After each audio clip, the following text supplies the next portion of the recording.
नमस्कार दोस्तों, सूरज education point में आपका स्वागत है। दोस्तों मैं सूरज कुमार आपका स्वागत करता हूं। दोस्तों आज का जो हमारा टॉपिक है वो है बायो-सेवर्ट। दोस्तों बायो-सेवर्ट से हमारा सबसे पहले प्रश्न आता है कि बायो-सेवर्ट नियम क्या है, और दूसरा प्रश्न दोस्तों आता है कि अनंत लंबाई के कारण धारावाही चालक के कारण उत्पन्न चुंबकीय क्षेत्र की तीव्रता का सूत्र लिखिए। दोस्तों ये दोनों प्रश्न बहुत ही इंपॉर्टेंट है और यूपी बोर्ड में अधिकतर पूछा जाता है। तो दोस्तों अगर हम इन दोनों प्रश्नों को अगर हम चित्र के माध्यम से अगर बारीकी से समझते हैं तो आप मैं आशा करता हूं कि आप कभी जीवन में भूलेंगे नहीं। तो आइए दोस्तों हम इस प्रश्नों को हम आसानी से इस चित्र बनाकर समझते हैं। मान लीजिए दोस्तों ये एक धारावाही चालक है, ठीक है, और इसमें 1 एम्पीयर की धारा प्रवाहित हो रही है, आई एम्पीयर की, ठीक। तो इसे हम दोस्तों आई से प्रदर्शित कर देंगे और इसका क्या नाम रखेंगे, ए और बी रख देंगे। ओके, मैंने क्या कहा कि ए बी एक धारावाही चालक है, इसमें आई एम्पीयर की धारा प्रवाहित हो रही है। अब दोस्तों जो हमारा ये ए बी जो धारावाही चालक है इसका एक छोटा सा टुकड़ा काट लेते हैं। मान लीजिए यहाँ से लेकर यहाँ तक एक टुकड़ा काटा। दोस्तों काटे हुए टुकड़ा का क्या नाम रखा मैंने, डेल एल, ठीक। तो यहाँ इसका नाम क्या हो जाएगा, डेल एल। अब दोस्तों डेल एल के मध्य बिंदु, ठीक, तो दोस्तों ये डेल एल है यहाँ से लेकर यहाँ तक, इसके दोस्तों मध्य बिंदु ये है, ठीक। इसके मध्य बिंदु का नाम हम क्या रख देते हैं, ओ रख देते हैं, ठीक, ओ। अब दोस्तों ओ से कुछ दूरी पर एक बिंदु पी है, ठीक। तो यहाँ से मान लीजिए दूसरा बिंदु पी यहाँ पर है, ठीक। अब दोस्तों बिंदु ओ और बिंदु पी की जो दूरी है वो आर है। तो यहाँ से मैं आपको बता देता हूँ, यहाँ से लेकर यहाँ तक की दूरी क्या है, आर है, ठीक। तो दोस्तों जो बिंदु P है इस पर चुंबकीय क्षेत्र B की गणना करनी है, ठीक। और दोस्तों यहाँ पर अगर आप देखेंगे तो यहाँ पर एक कोण बना रहा है, ठीक है। तो यहाँ पर हम कोण लिख देंगे। अब दोस्तों हमारा पहला प्रश्न क्या था, देखिए हमारा चित्र बन गया। हम अब चित्र के माध्यम से इस प्रश्न को आसानी से सॉल्व करेंगे। देखिए हमारा पहला प्रश्न था कि बायो-सेवर्ट नियम क्या है। तो दोस्तों आपको क्या बताना है, माना ए बी एक धारावाही चालक है, इसमें आई एम्पीयर की धारा प्रवाहित हो रही है जिसका सूक्ष्म अवयव डेल एल है। डेल एल के मध्य बिंदु ओ से थीटा कोण बनाते हुए आर मीटर की दूरी पर एक बिंदु पी है जिस पर चुंबकीय क्षेत्र बी की गणना करनी है। बायो-सेवर्ट का नियम कहलाता है। तो दोस्तों आशा करता हूं कि आप लोग काफी ज्यादा समझ में आ रहा होगा। आइए दोस्तों हम दूसरा प्रश्न की ओर बढ़ते हैं। देखिए हमारा प्रश्न दूसरा क्या था, अनंत लंबाई के धारावाही चालक के कारण उत्पन्न चुंबकीय क्षेत्र की तीव्रता का सूत्र लिखे। यानी दोस्तों यहां पर आपको क्या करना है, चुंबकीय क्षेत्र बी का सूत्र का मान निकालना है, ठीक है। तो आइए मान निकालते हैं। दोस्तों हमारा चुंबकीय क्षेत्र की तीव्रता के सूत्र निकालने के लिए पहला नियम क्या होता है कि जो चुंबकीय क्षेत्र B है वो धारा के अनुक्रमानुपाती होता है। यानी अर्थात हम यहाँ पर दोस्तों लिख सकते हैं चुंबकीय क्षेत्र B अनुक्रमानुपाती I लिख सकते हैं, ठीक है दोस्तों। अब दोस्तों हमारा जो दूसरा नियम कहता है कि चुंबकीय क्षेत्र B डेल एल के अनुक्रमानुपाती होता है, ठीक है। तो दोस्तों हमारा दूसरा नियम क्या हो गया, चुंबकीय क्षेत्र B अनुक्रमानुपाती डेल एल के, ठीक है दोस्तों। अब दोस्तों हमारा तीसरा नियम क्या कहता है कि चुंबकीय क्षेत्र B आर के वर्ग के व्युत्क्रम के अनुक्रमानुपाती होता है। तो यहाँ पर आप समझेंगे, देखिए कह रहा कि चुंबकीय क्षेत्र B कह रहा कि आर के वर्ग के, तो ये दोस्तों आर है और ए का है आर के वर्ग हो गया, और कह रहा कि आर के वर्ग के व्युत्क्रम। तो दोस्तों इसका जब व्युत्क्रम होगा तो क्या हो जाएगा, 1/r² होगा। यानी कहना का मतलब दोस्तों चुंबकीय क्षेत्र B आर के वर्ग के व्युत्क्रम के अनुपाती होता है। यानी क्या कह रहा है कि आर के वर्ग के, तो दोस्तों ये आर है, इसका वर्ग किया गया, फिर कह रहा कि वर्ग के व्युत्क्रम के, तो यह r², इसका व्युत्क्रम हो गया r² का, ठीक। तो वही कह रहा कि चुंबकीय क्षेत्र B आर के वर्ग के व्युत्क्रम के अनुक्रमानुपाती होता है। तो दोस्तों यहाँ पर क्या लिखेंगे, B अनुक्रमानुपाती 1/r²। ओके दोस्तों।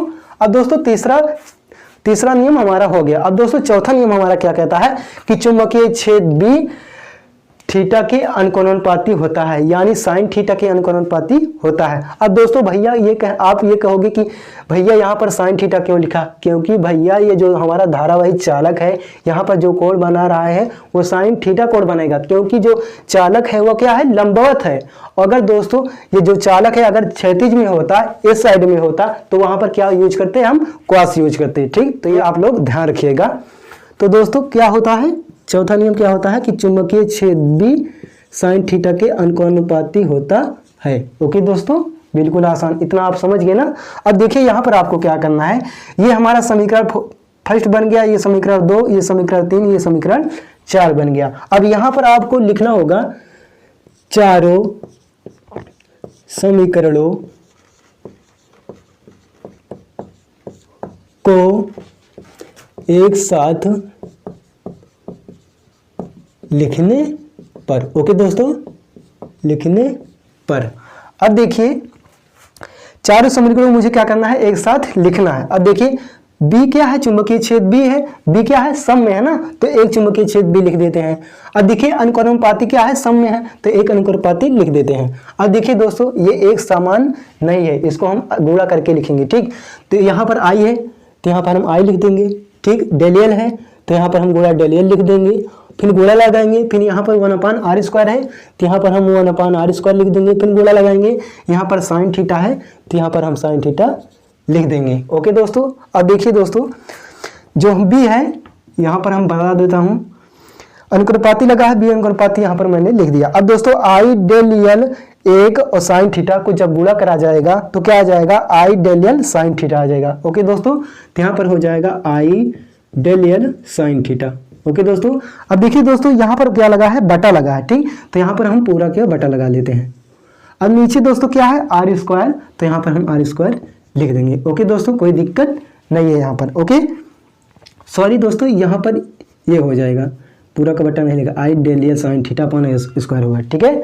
अब देखिए दोस्तों यहाँ पर B अनुक्रमानुपाती I del L sine theta बटे r² है। अब दोस्तों जो ये अनुक्रमानुपाती का चिन्ह है जो, इसको हम हटाएंगे, ठीक है। I हटाते हैं दोस्तों, जब हटाएंगे तो B बराबर μ0/4 पाई गुणे I del L sine theta बटे r² हो जाएगा। यानी दोस्तों यहाँ पर अनुक्रमानुपाती का चिन्ह था, जब हटाएगा तो एक नियतांक मिला। क्या नियतांक मिला, μ0/4 पाई मिला, ठीक है दोस्तों। तो ये क्या होता है दोस्तों, ये चुंबकीय छेद B का क्या होता है, सूत्र होता है।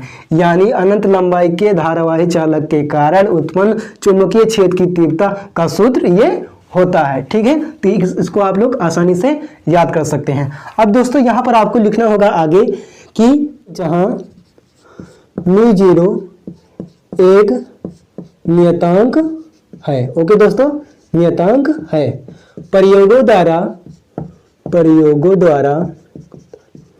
प्रयोगों द्वारा इसका मान 4 पाई गुणे 10⁻⁷ न्यूटन प्रति एम्पियर स्क्वायर होता है। ओके दोस्तों, तो यहाँ पर दोस्तों आशा करता हूँ कि आपको इतना समझ में आ गया होगा। एक बार फिर से समझ लीजिए।